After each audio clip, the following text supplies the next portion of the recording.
नमस्कार साथियों, स्वागत है आपके अपने YouTube channel net JRF aspirant में। तो हमारी जो वीडियो थी पिछली वीडियो, उसमें हाइपोथेसिस के टॉपिक पढ़ा रहे थे। तो उसमें कुछ हम जैसे नल हाइपोथेसिस और अल्टरनेटिव हाइपोथेसिस के बीच समानता बताने वाले थे। तो वहाँ पे वीडियो रुक गई, तो प्लीज़ इस वीडियो को कंटिन्यू करिएगा आप लोग। यहाँ पे लिखते हैं null hypothesis, null hypothesis, hypothesis यानी शून्य परिकल्पना और वैकल्पिक यानी alternative hypothesis, alternative hypothesis, hypothesis के बीच समानता, के बीच समानता। अब ध्यान रखो, मतलब शून्य परिकल्पना, शून्य और वैकल्पिक परिकल्पना के बीच, वैकल्पिक परिकल्पना के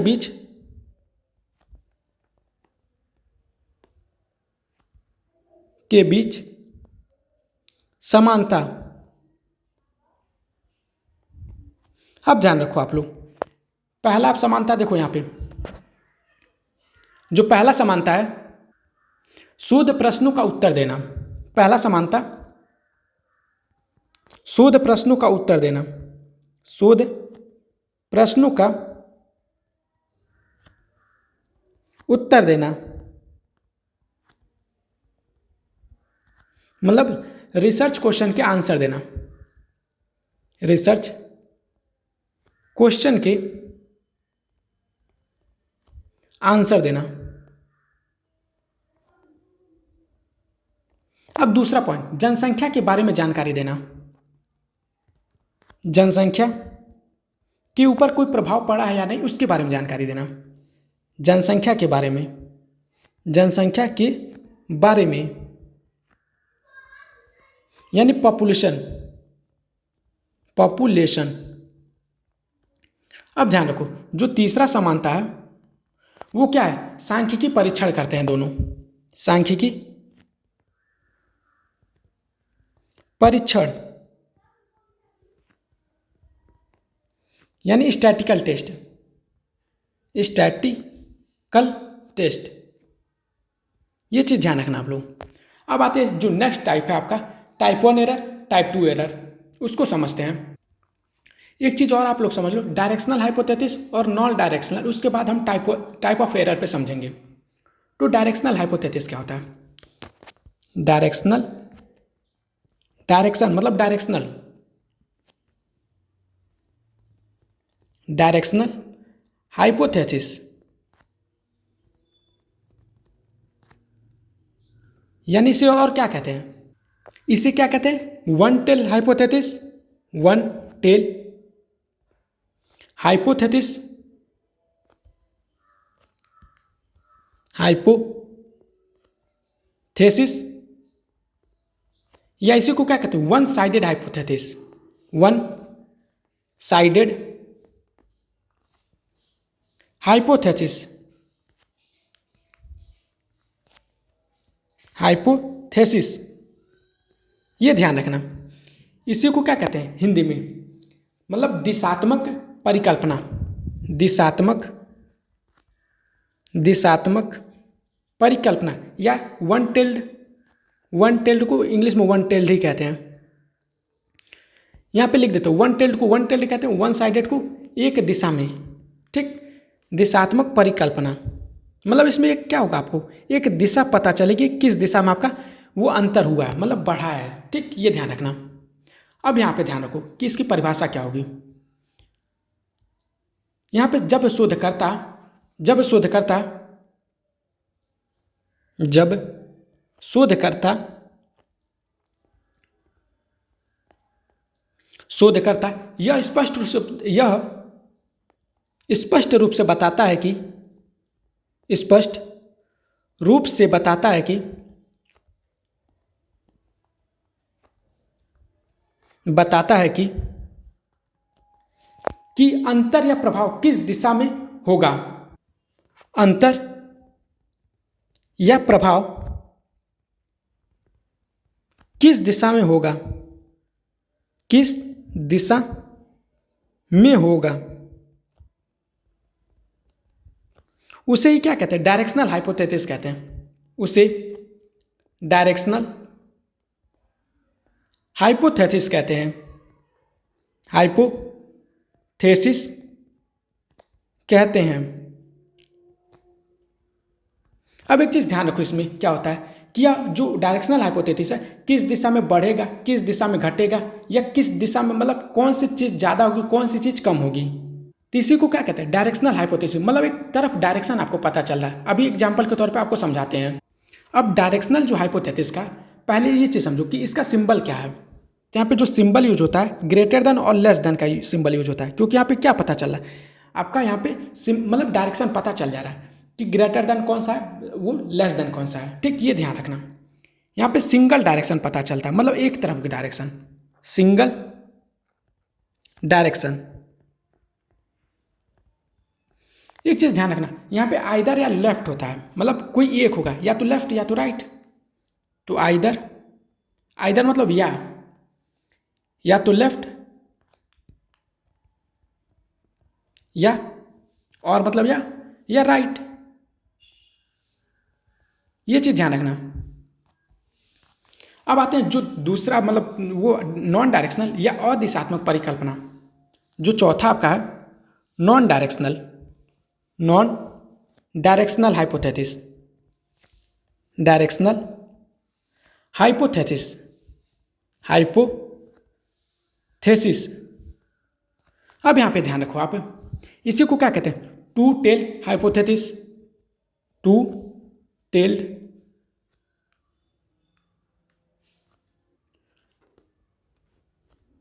टू टेल्ड हाइपोथेसिस, या इसी को क्या कहते हैं? मतलब two sided hypothesis. Two sided hypothesis, hypothesis. इसी को क्या कहते हैं? अदिशात्मक हाइपोथेसिस, अदिशात्मक परिकल्पना। अब एक चीज़ ध्यान रखो, हम क्या किए हैं कि डायरेक्शनल हाइपोथेसिस को आपको परिभाषा नहीं बताया, उसके मतलब उदाहरण नहीं से बताएं, आप उसके उदाहरण समझ लो पहले। इसको हम नीचे करते हैं। अब यहाँ पे आप समझो इसके उदाहरण क्या हैं। जो बॉयज हैं वो गर्ल्स से ज़्यादा इंटेलिजेंट हैं। बॉयज गर्ल्स से ज़्यादा इंटेलिजेंट, गर्ल्स से ज़्यादा इंटेलिजेंट यानी बुद्धिमान, इंटेलिजेंट। आपको यहाँ पे क्या पता चला? बॉयज क्या है? ज़्यादा इंटेलिजेंट। एक डायरेक्शन आपको पता चला, बॉयज ग्रेटर देन गर्ल्स। ये ध्यान रखना, आपको यहाँ पे एक डायरेक्शन पता चला कम से कम कि बॉयज इंटेलिजेंट है। अब एक एग्जांपल और ले लेते हैं। यहाँ पे गर्ल्स बॉयज से ज़्यादा इंटेलिजेंट है, गर्ल्स बॉयज से ज़्यादा इंटेलिजेंट।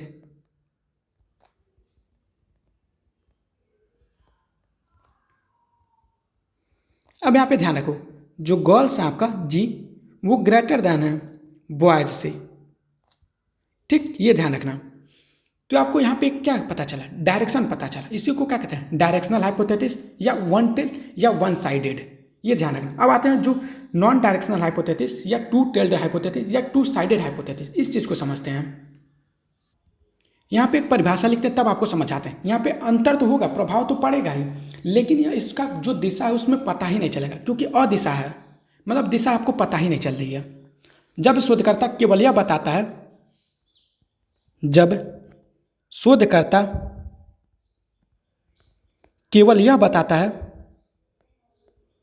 केवल यह बताता है कि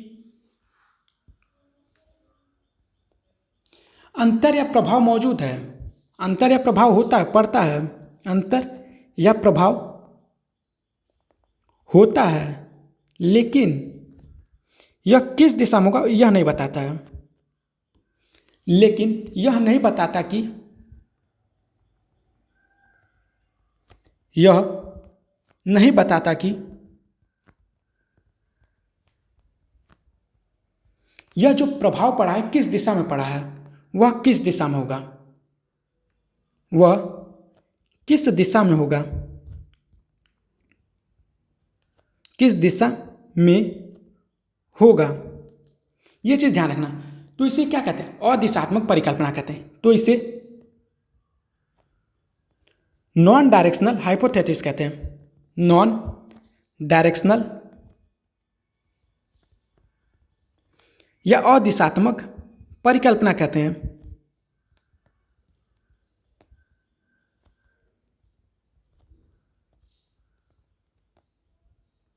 कहते हैं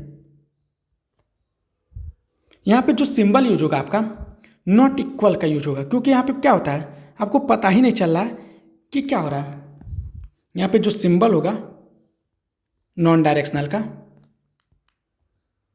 वो नॉट इक्वल का सिंबल होगा, नॉट इक्वल का सिंबल। ये चीज ध्यान रखना, मतलब ये लेफ्ट है कि राइट है इसमें कुछ नहीं पता चलता है, ठीक।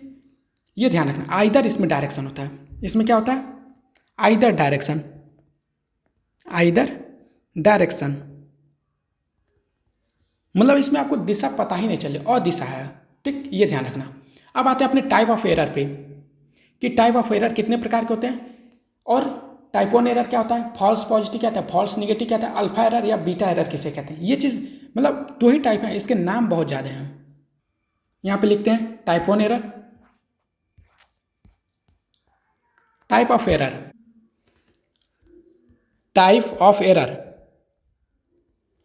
टाइप ऑफ एरर यानी क्या, त्रुटि के प्रकार,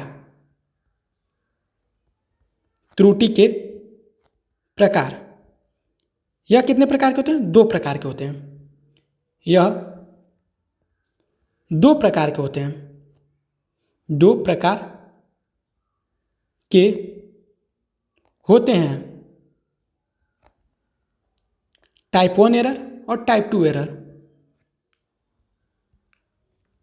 जो पहला है और दूसरा, पहला आपका type one error, type one error, दूसरा आपका टाइप टू एरर।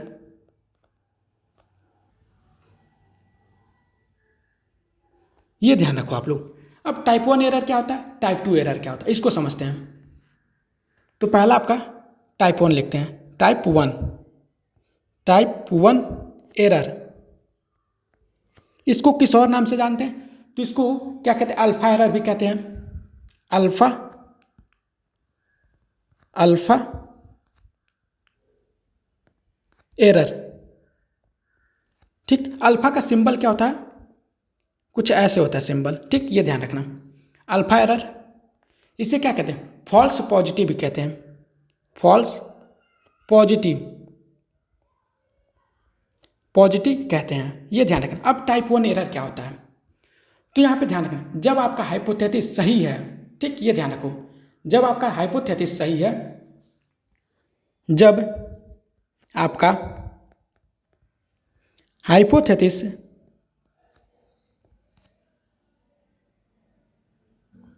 हाइपोथेसिस सही है,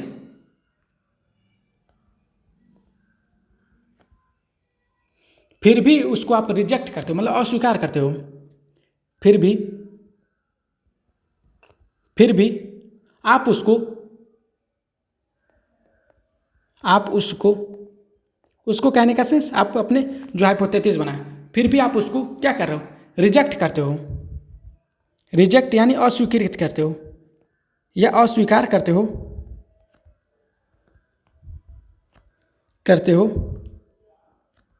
तो उसी को क्या कहते हैं, टाइप वन एरर कहते हैं, टाइप वन एरर कहते हैं।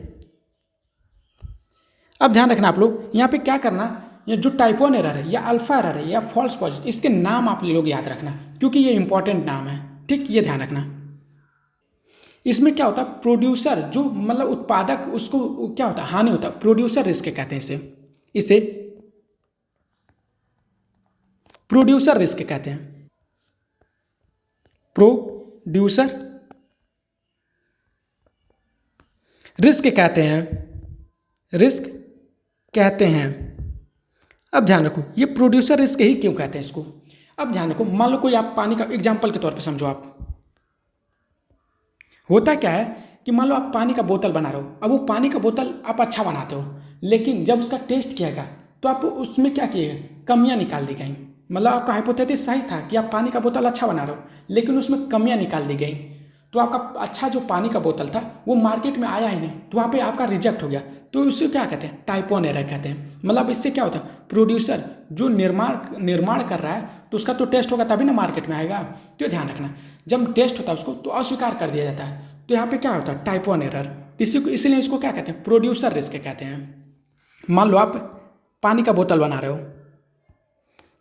पानी का बोतल, पानी का बोतल बोतल बनाते हो, आपको पता है कि वो अच्छा बना रहे हैं, लेकिन जब उसका टेस्ट किया जा रहा है, जब उसको टेस्ट के लिए भेजा गया तो क्या गया, उसको फेल कर दिया गया, मतलब रिजेक्ट कर दिया गया।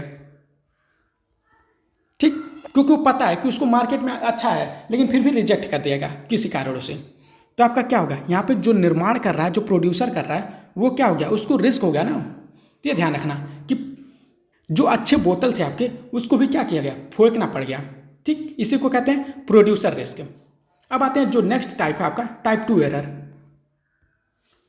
टाइप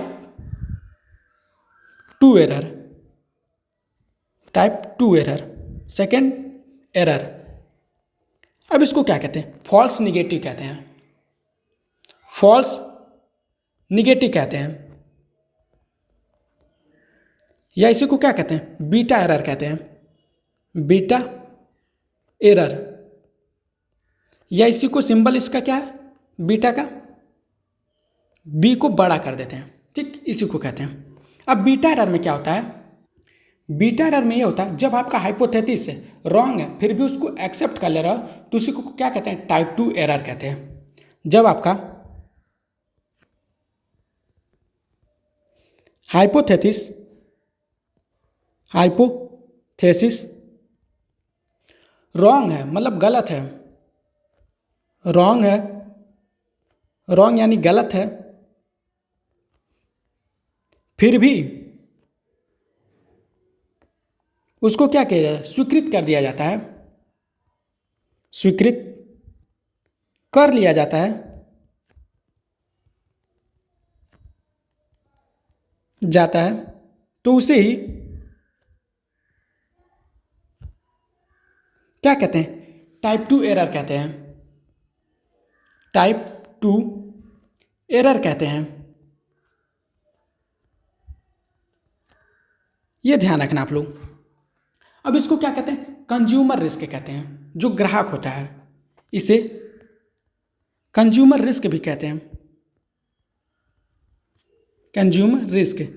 अब ध्यान रखो आप, इसे कंज्यूमर रिस्क ही क्यों कहते हैं, उदाहरण समझो आप। यहाँ पे मान लो कोई दूध का पैकेट कोई कंपनी निर्माण कर रही है, दूध का पैकेट कोई कंपनी निर्माण किया। ठीक, अब यह ध्यान रखो, ये क्या है, आपका खराब है दूध का पैकेट, लेकिन जब टेस्ट इसको किया गया तो इसको एक्सेप्ट कर लिया गया, मतलब सही बता दिया गया, सही बताया गया। अब ध्यान रखो, जब यही दूध का पैकेट जब मार्केट में आया, यही दूध का पैकेट मार्केट में जब आ गया तो इससे क्या होगा, ग्राहक को ही तो नुकसान होगा, ग्राहक यानी कंज्यूमर को नुकसान।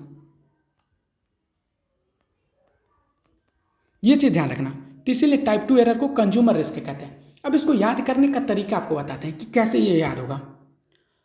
जो टाइप 1 एरर है, मतलब टाइप 2 एरर, टाइप 2 एरर को ही क्या कहते हैं, टाइप 2 एरर। पहले आप इसको समझो, इसको शॉर्ट फॉर्म में लिखते हैं, टाइप फर्स्ट एरर, या इसी को अल्फा एरर, या इसी को फॉल्स पॉजिटिव। क्योंकि फॉल्स एरर तो है तो फॉल्स बोला जाएगा, क्योंकि लेकिन ये हमारा हाइपोथेसिस सही था इसीलिए पॉजिटिव बोला गया, पॉजिटिव।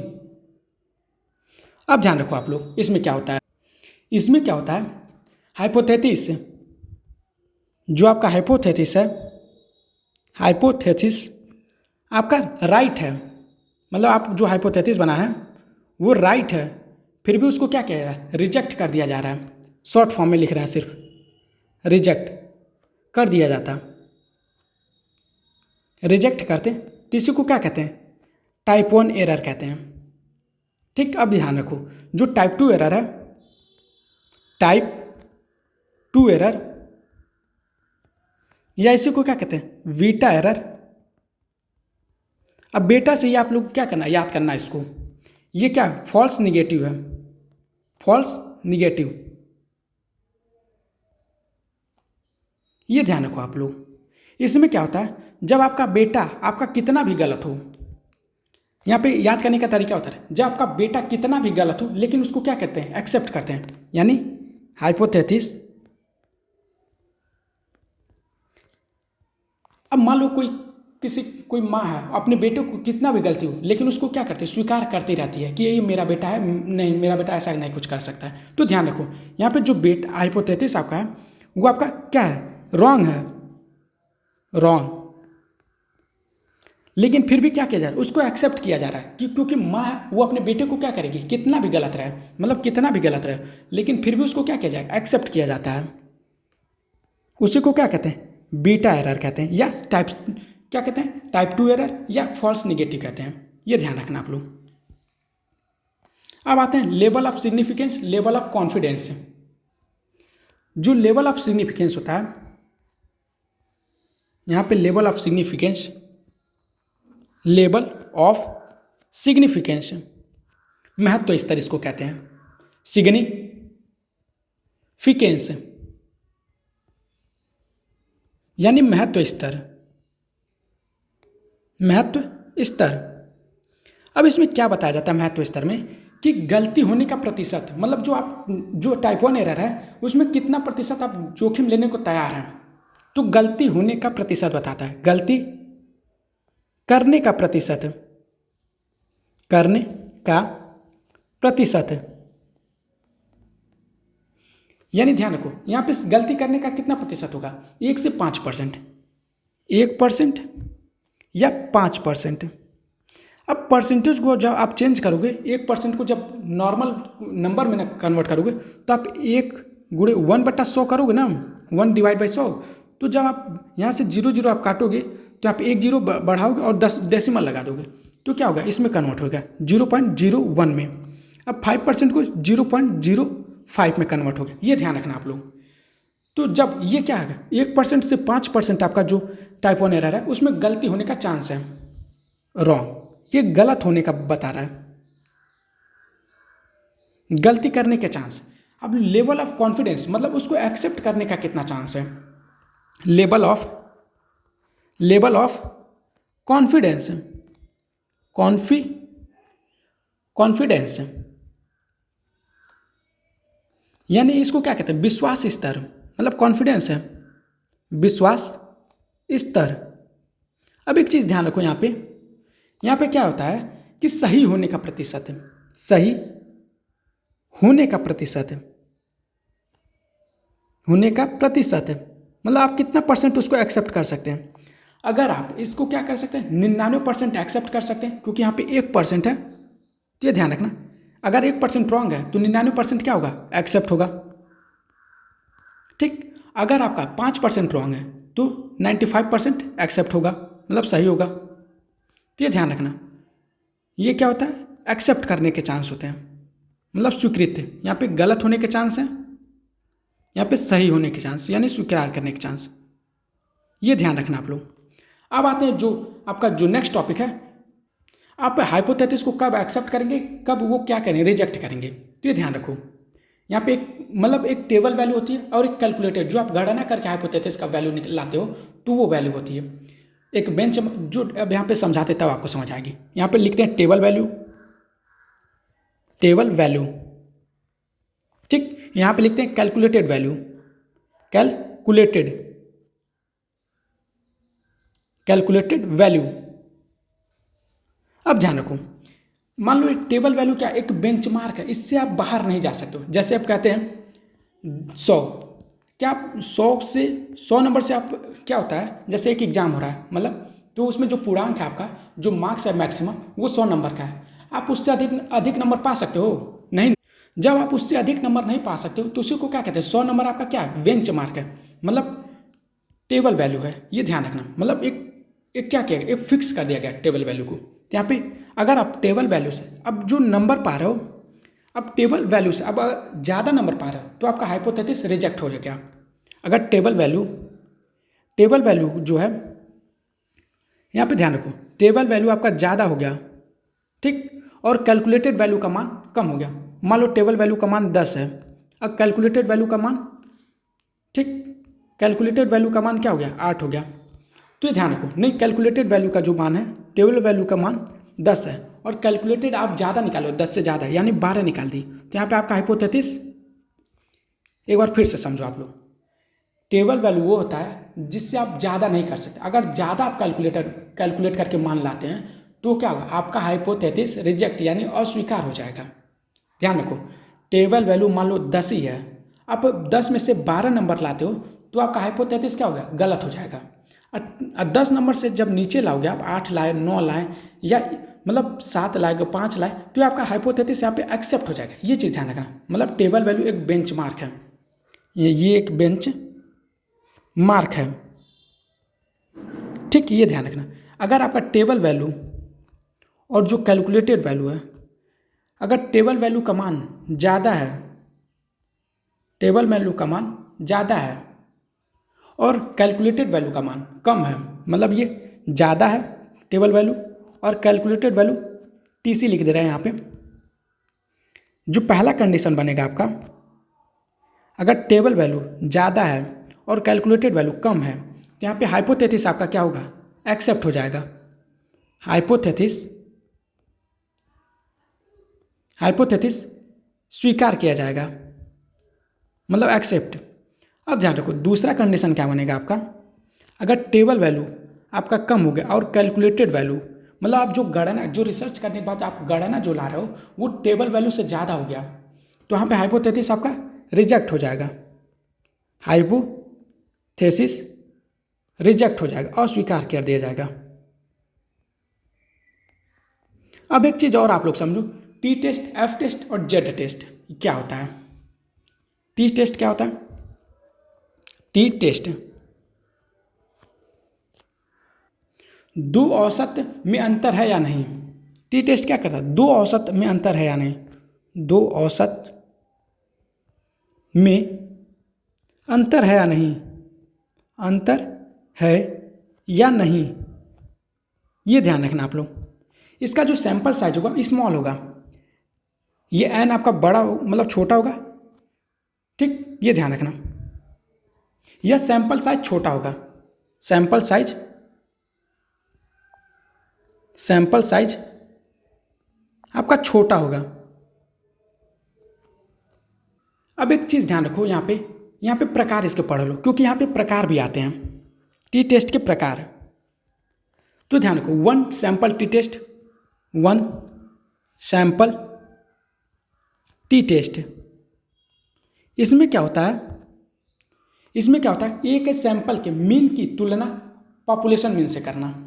एक सैंपल के मीन, जो एक सैंपल का मीन जो होता है, जो औसत होता है, वो दूसरे मतलब तुलना किससे करना, पॉपुलेशन मतलब जनसंख्या औसत से तुलना करना। एक सैंपल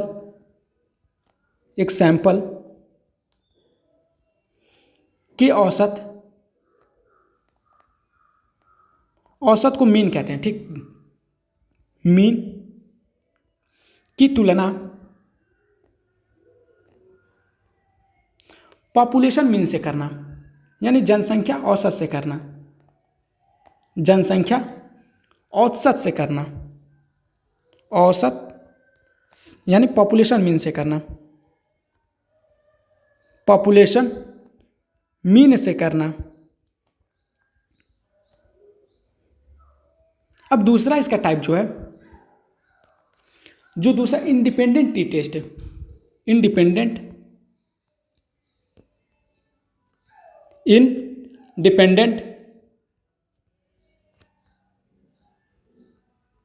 टी टेस्ट। अब ध्यान रखो, इसमें क्या होता है, इंडिपेंडेंट टी टेस्ट में क्या होता है, दो अलग अलग समूहों के औसत की तुलना। दो, क्योंकि इंडिपेंडेंट है तो यहाँ पे टी टेस्ट में तो दो करना ही है, लेकिन इंडिपेंडेंट दो अलग अलग समूहों के मीन की तुलना, समूहों के औसत की तुलना, समूहों के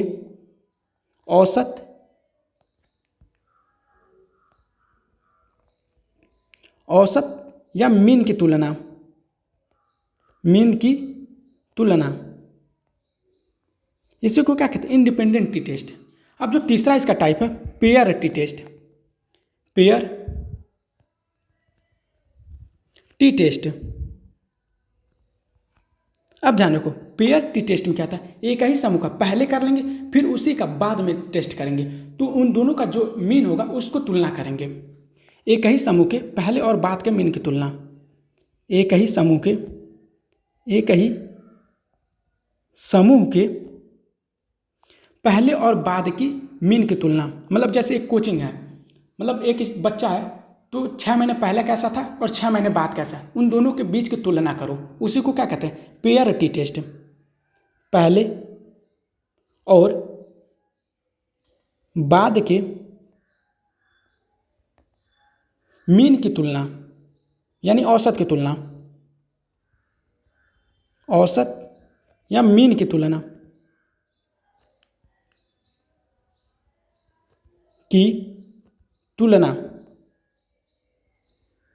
अब ध्यान रखो, अब इसका जो दूसरा आपका है एफ टेस्ट। एफ टेस्ट क्या होता है, एफ टेस्ट, टी टेस्ट के 3 टाइप थे, इंडिपेंडेंट, पेयर और कौन सा था, वन सैंपल टी टेस्ट। पहला, दूसरा, ये तीसरा, 3 टेस्ट थे टी टेस्ट के, 3 टेस्ट, ठीक। लेकिन टी टेस्ट क्या करता है, 2 चीज़ों के बीच तुलना करता है, दो चीज़ों के बीच औसत की तुलना करता है, ठीक। ये ध्यान रखना आप लोग। एफ टेस्ट क्या होता है, एफ टेस्ट या इसी को क्या कहते हैं, अनोवा, या इसी को क्या कहते हैं, एनालिसिस ऑफ वेरिएंस। एन मतलब एनालिसिस, ओ मतलब ऑफ, वी ए मतलब वेरिएंस, वेरिएंस।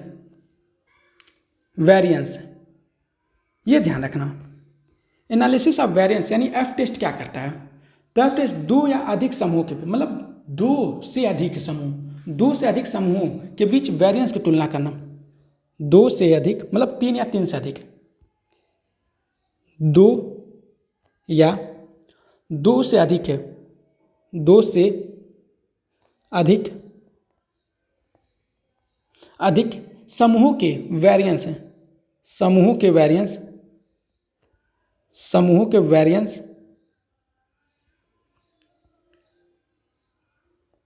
वेरिएंस की तुलना करना,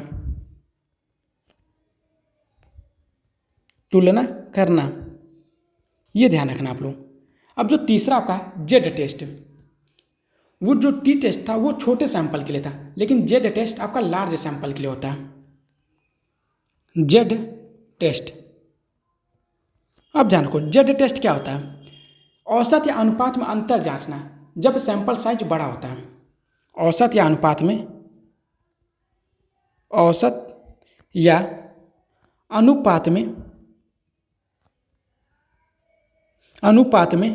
अंतर जांचना।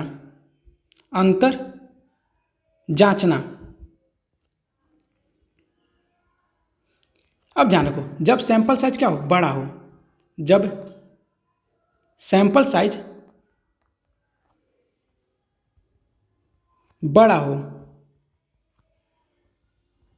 ये ध्यान रखो, जब आपका n बड़ा होगा, n मतलब नंबर, वो कितने से, 30 से बड़ा हो, तो वो सैंपल साइज बड़ा होता है, तो जेड टेस्ट का प्रयोग किया जाता है, ये ध्यान रखना। यहाँ पे आपकी हाइपोथेसिस की क्लास 2 पार्ट में की गई है, तो आपकी दोनों क्लास देखना इंपॉर्टेंट है। अब आपकी हाइपोथेसिस जो टॉपिक था आपका कंप्लीट हो गया है, तो प्लीज़ वीडियो को लाइक करेगा, चैनल को सब्सक्राइब जरूर करेगा और कमेंट सेक्शन में अपना कमेंट जरूर करेगा। धन्यवाद।